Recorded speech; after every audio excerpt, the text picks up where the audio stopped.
अजीज दोस्तों, आज हमारे पास बहुत अहम मेहमान आने वाले हैं, समझ गए ना।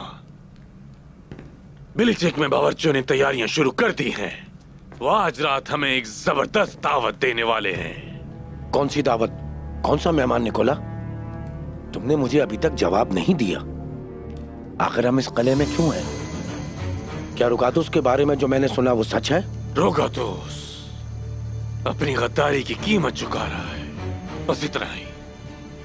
और सल्जूक वजीर ने किले पे कब्जा कर लिया, उसका क्या?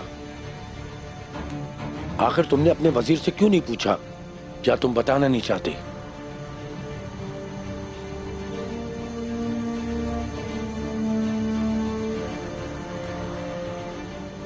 अगली बारी उसकी होगी, आप बिल्कुल फिक्र न करें, उसकी बारी आएगी। लेकिन उससे पहले मैं एक बहुत मुनाफा बख्श पेशकश आप और दूसरे तेगफूर दोस्तों के लिए लेकर आया। मैं नहीं जानता, मैं बस तुम्हारी बात सुनने आया था। नहीं निकोला, मुझे तुम्हारी दावत कबूल नहीं।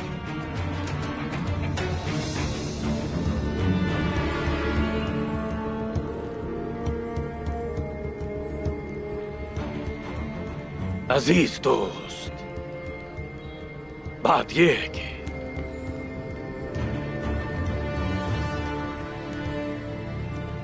इस दावत की मरकजी बात जो होगी वो होगी हमारी सरहदी जमीनें। लेकिन अगर आप इसके बावजूद यहां से जाने पर इसरार पे इसरार करते रहते हैं तो फिर आप महरूम रहेंगे कुछ मरकजी चीजों से।